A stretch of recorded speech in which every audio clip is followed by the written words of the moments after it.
We are going for the bridal look. Ayan. So this is my normal face without anything on. Marami akong redness everywhere.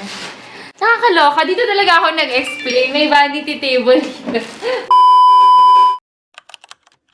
Hi guys! Welcome back to my channel. So today, I will be sharing with you how I do my own hair and makeup for my wedding day. Ever since maraming tao na nagtatanong sa akin and has been requesting that I teach them kung paano ko ginagawa yung hair and makeup ko. But hindi rin kasi ako professional vlogger. I honestly just like doing my own hair and makeup pag meron akong time and I'm not busy at work. So I don't know how to do a proper tutorial. But today, since gagawin ko na rin yung hair and makeup ko for my wedding, so I hope you guys will learn something from it. Before I start my makeup, I start prepping my skin with a little bit of skincare. I don't like putting so much things on my face. So etong mga things na to, ginagamit ko talaga to every day. So I start with my favorite serum. I use this before I start doing my makeup kasi nanonotice ko when I use this, parang nagbabrighten yung face ko. I also like using this eye sticks. This is a gift from Momoy Supe from Strokes Beauty. So I ice my whole face. Tapos parang yung face ko sobrang nagtatighten yung skin and yung pores ko para mawala. So I just slowly rub it in on my face. Sarap. Hulaga. Ayan. So kailangan, normally I focus on my eyes kasi tired eyes. So kailangan niya mag-open up. So pag nag-open yung eyes mo, yan. Let's start. Okay? So after I do that, I put an eye cream. This is my favorite eye cream. It's from Filmed. It's really the best. Nakakatanggal siya ng dark circles under the eye. So this is my favorite. I just put a little amount on my fingers and then I dab it on my under eye. So Doc Bella told me to use my ring finger kasi ito yung pinaka-light. So you just dab it in your eye. Ganyan. Tapos you just massage it. Nakaka-relax siya. And then I put here. There. So after my eye cream, I use this Filmed Skin Perfusion 6 HP Youth Cream. So from the word itself, youth cream, pampabagets. So I think honestly that the secret to beautiful makeup is of course a beautiful skin. I have no one else to thank except for Doc Bello. Ever since I went to her, yung skin ko, parang I just noticed sometimes I can go outside without makeup. And that's very important kasi if you wear makeup all the time, normally magka-clog yung pores nyo. And also maganda rin that people can see the real you. Yung very natural lang din. In another episode, I will actually share with you guys all the things, all the treatments that I did in my face. So after I put my moisturizer, this is the Estee Lauder Advanced Night Repair Cream. So usually nilalagay siya sa gabi, but I like to put it on my cheeks kasi sometimes I get red spots. I noticed before I put on my makeup, pag naglagay ako ng ganyan, kahit konti lang, nawawala yung redness sa face ko. While waiting for all the products to be absorbed, mag-aahit muna ako ng kilay. Honestly yan, before this day, usually yung mga brides, nagkakaroon sila ng beauty rest. I actually was supposed to take a leave a week before my wedding, but since I have to take care of my clients and I don't like them naman to feel na because I'm getting married, hindi ko sila inasikaso, I ended up working until yesterday. Hindi ko ma-feel ako yung bride kasi ang dami kong inaasikaso. But, syempre, yun nga, like what I said earlier, sometimes kailangan natin mag-compromise. And I'm really happy naman kahit marami akong tinatrabaho ngayon. Pero kanina, nagising ako, 6 AM, di ako makatulog. Kasi parang kinakabahan ako, hindi ako makapaniwala na kakasalin na ako. Sa totoo lang, binudol ako ni Estee. Kagabi na nag-uusap kami, sabi niya sa akin, love, kakasalin na talaga tayo tomorrow. Nabudol kita. Grabe, diba? Ay ko, binudol nga niya ako. Bakit? Kasi hindi alam mo, sa totoo, sa buong family, I'm not sure, well, nobody knows this. It's weird kasi nag-work ako sa wedding industry, but I never saw myself getting married. I've always been so scared about the fact na kakasalan ako because my mom and dad, they're separated. And siguro parang part of that, they say na parang nagkakaroon ka ng slight trauma. I'm not saying, wala akong any hard feelings sa parents. I love them both so much. They've been the best and hindi naman ako magiging kung sino ako now if I didn't learn from all the lessons that they taught me. But siguro partly, I'm scared na like, what if mahiwalay ako? And I'd always think na kung hindi ako kakasalin, mas wala yung chance na mahiwalay ako. And because also, I didn't grow up na super good life. Everything I had to work hard for. I set my mind after I turned 18 na I will really work hard. I will make sure that I will be successful. I'll be able to take care of my children, provide for them. So, ever since yung mas naging focus ko and mas naging priority ko is my work and my business. This is my favorite primer. This is from Tom Ford. This illuminating primer actually gives you that beautiful glow. So for this one, since I don't like some of my faces mukhang oily, I just put it on my cheeks. Yan. I put it on my cheeks, yung chin ko, and a little bit here. Yan. Kung saan nag-touch yung light. And then, for the areas na medyo oily naman yung face ko, I use this Laura Mercier, a blurring primer. Yan. So, I put it on my nose, and then yung forehead ko. Itong area na to, kasi nandyan yung pores natin. So, it will give you an effect na medyo mas poreless. Before I start with my foundation, I put lip balm. This is my favorite lip balm. I put this on my lips overnight when I do my makeup. So, as you can see, yung lips ko very dry. Even if I hydrate a lot because I have hypothyroid. So, yung tendency ko, parang I get dehydrated easily. And then, pag uminom naman ako ng maraming water, I bloat. So, ang hirap. So, there. So, after I put my lip balm, the next step is I use a liquid foundation. This is my favorite ever since. My color is 180 linen. I use a beauty blender. So, this is a gift from me from Estee Lauder. Ang cute, diba? Ang cute niya. Yan. It's their Christmas gift to me, so I wanted to use this. I actually reserve this beauty blender for my makeup tutorial today. So when I use the beauty blender, kailangan it's wet, so it has to double in size. I put my foundation in my beauty blender. So this is my liquid foundation. And I start dabbing on my face going upward. So kung upward motion yung paglagay nyo ng beauty blender, later you will notice na parang mas lifted yung skin. So it's very important.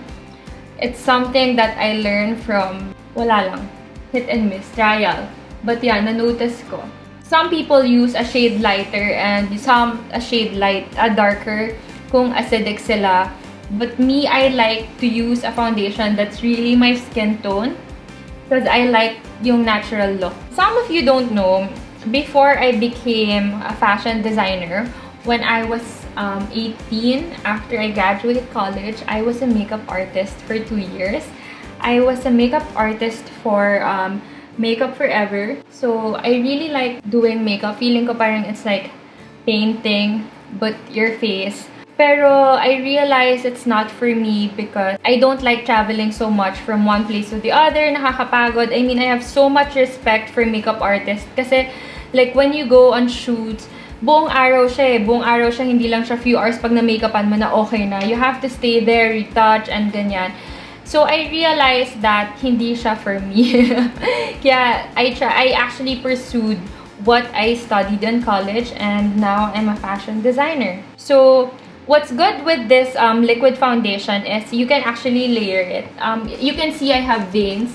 This part, I don't like covering so much kasi pag kinover mo yan, para ka talagang mukhang sobrang covered. I think part of having a natural look is kailangan may parts of the face na nakikita yung real skin mo. And as you can notice also, I don't put so much foundation on my nose, yung this area, and sa eyes. Kasi if naglagay kayo dyan na masyadong maraming foundation, manonotice nyo na parang magsa-start, magkikake na yan. Lahat na excess product, you can see yan, may excess product pa siya. I actually rub it on my neck. Actually, yung surgery ko sa neckline, I never notice it unless I'm in front of the mirror. But a lot of people would ask me if ayaw ko ba siya i-conceal or what. Honestly, it's not a big deal for me. I would always say na, you know, it doesn't matter. Kasi kung may scar ka, it doesn't mean na hindi ka naman perfect or like pangit ka. But you just have like a story to tell, an experience, and you know, it's part of who you are. Okay, so the next step after I do my foundation is I put concealer. So this is my favorite concealer. It's from NARS, Radiant Creamy Concealer. This color is custard. So for my concealer, I put a lot under my eye. Kasi gusto ko yung mukhang fresh look. Tapos on the side of my nose. Guys, I repeat ha, hindi ako professional. I used to like work as a makeup artist but nakalimutan ko na yung way. This is actually how I do it every day. And then I put a little bit on my jawline.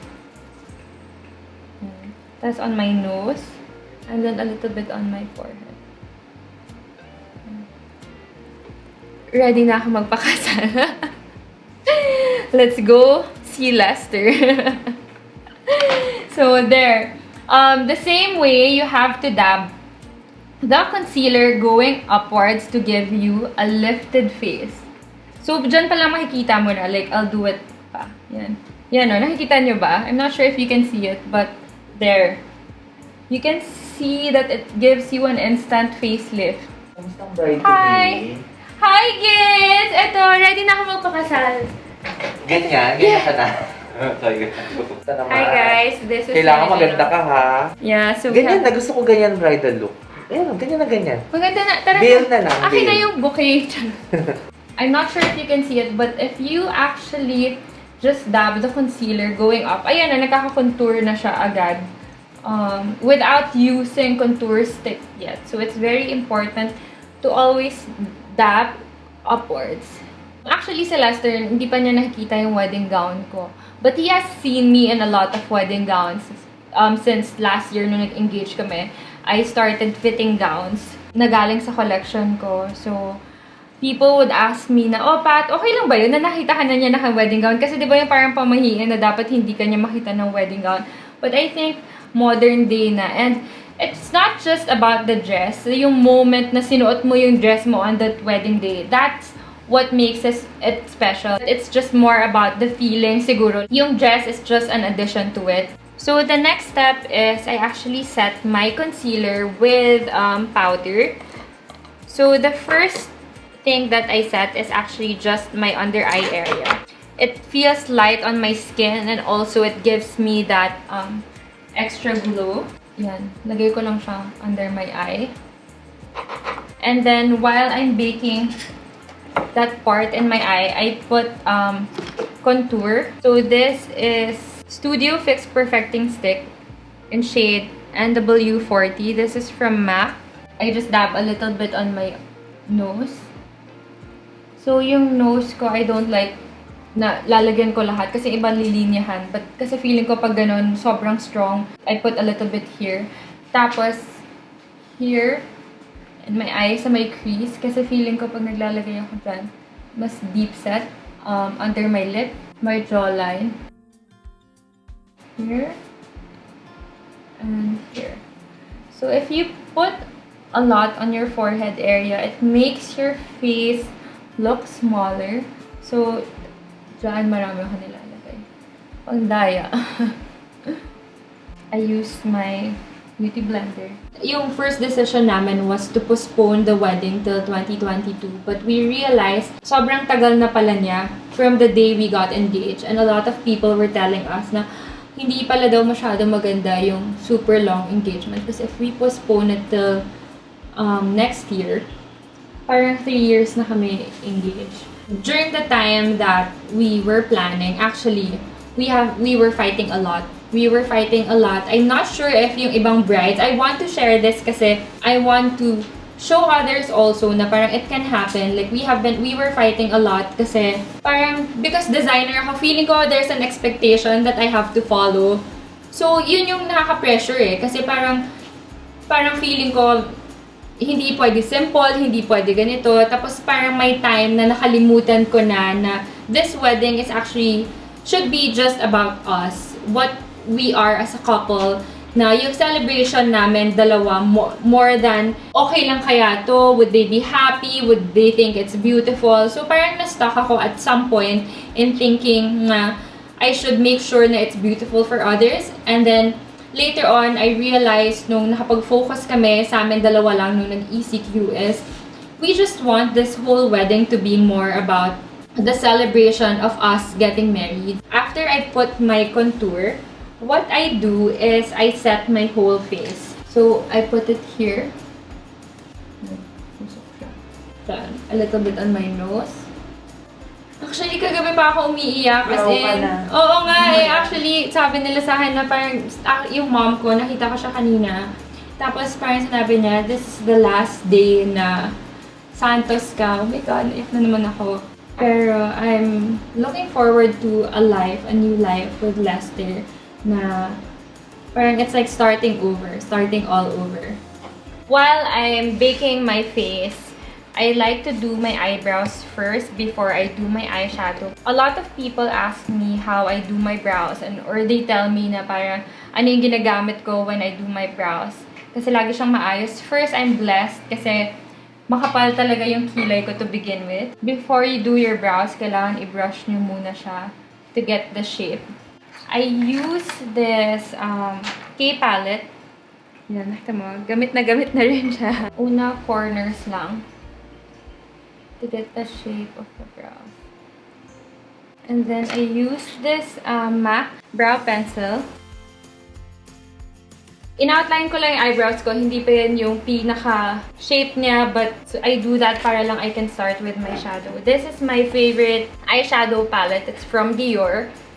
I use it every day kasi I always like yung natural look. And for my wedding day, gusto ko lang yung normal, yung usual makeup ko every day. So, I use this color. And I dab it. May pagka-pinkish tone siya. And then, once I'm done with my base, bago ko siya pakapalin, I use gel pencil. This is a waterproof eyeliner from Chanel. Brown with a metallic color. I like to put a little wing on my eye. Kasi parang feeling ko mahaba siya. When you do that. Ayan. Very, very light lang.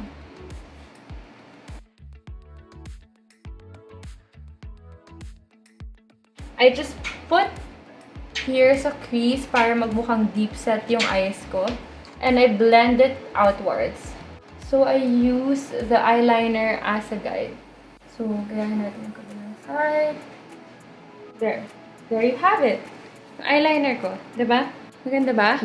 Talaga? Oh. Yes!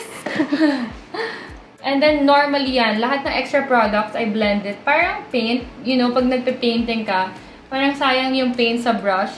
So, what I do is I rub it everywhere. So, after that, I will be using this Chanel eyeshadow, cream eyeshadow in Quartz Rose. So, I put this on my hand, a little bit on my hand. Tapos, I will be dabbing it on the inner corner of my eye.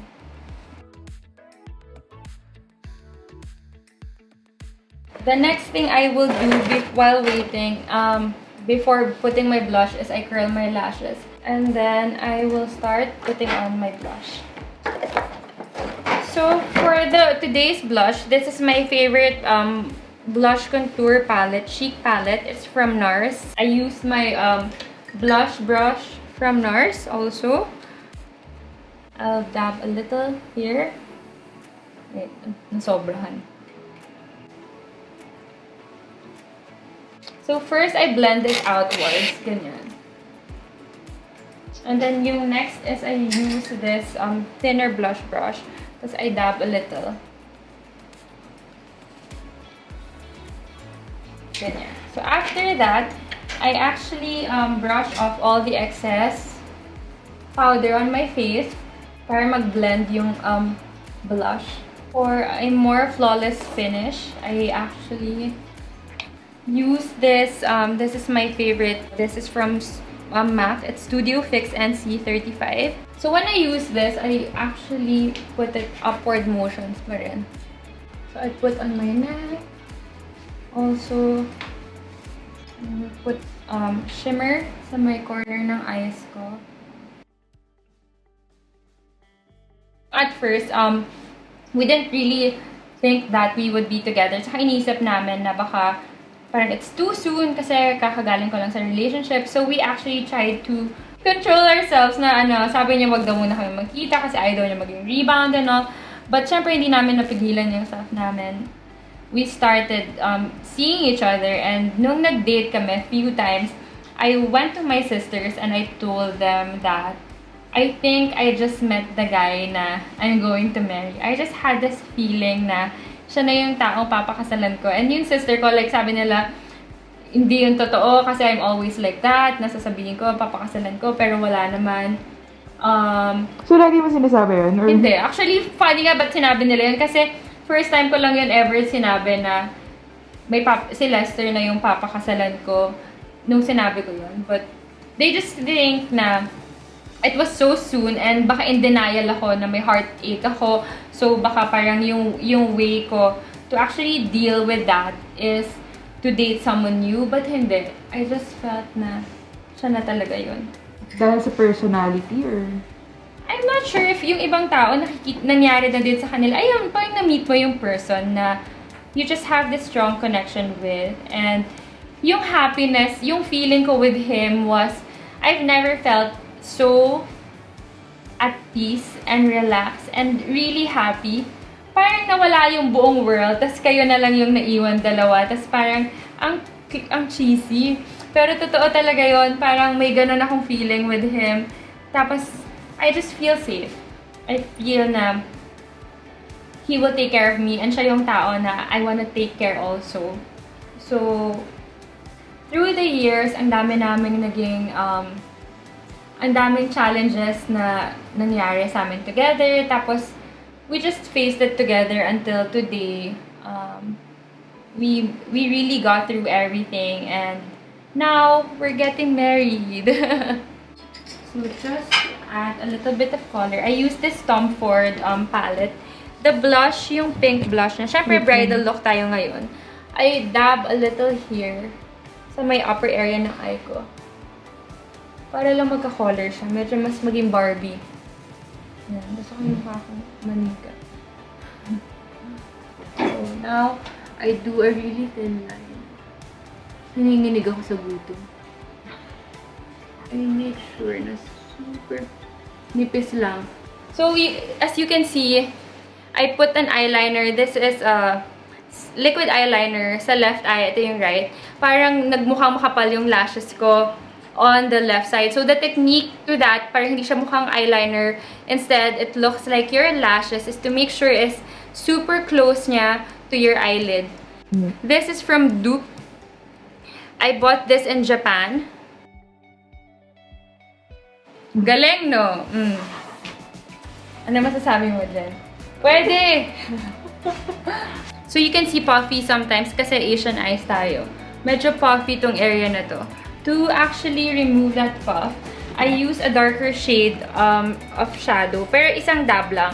Kasi if you put a lot, yan, tatanggalin natin excess. If you put a lot, magbumukha siya makapal na eyeshadow. But yung style lang is para lang magkaroon siya ng contour dyan. Nakita mo, may difference ba? Tapos yung excess, I put it here in the inner corner of my eye. So, pag ginawa mo yan, parang tumatangos yung ilong. So, after I will retouch my brows, since tapos na yung eyes ko completely, I go back to my brows para to fill up all the spaces. I use this strokes. Pen Perfector. It's my favorite now. So, yung mga extra blemishes ko, yung mga redness ko, I cover it with this custard again. But this is the soft matte concealer. Nakakapanik naman bigla. Nagpanik ako. No? So, now I'm doing my hair. Before I do my mascara and my lip, ginagawa ko muna yung hair ko kasi makalat siya. So, itong blower na to, gift to sa akin ni Lester. It's from Dyson. Kasi ayaw niya, natutulog ako, nabasa yung hair ko. And I go home late na. So, when I shower, wala na akong time mag-dry ng hair. Section natin yung hair.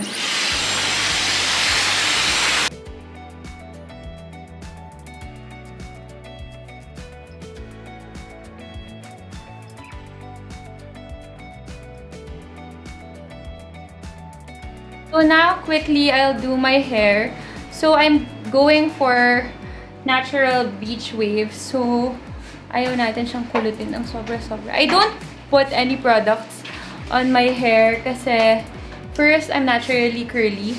So, if kinurl ko yung hair ko, it stays there hanggang mag-shower ako. It stays for a long time.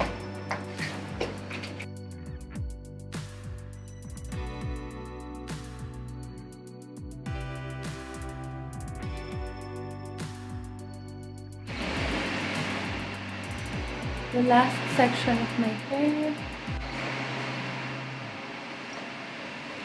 Sige, ganun ka naman ang... From Victoria's Secret, kunyari, aray, tumama ako sa Kung ganun ka naman talaga, pati. O, diba? O. Ah. So now, since done na yung hair ko, I will put my gray.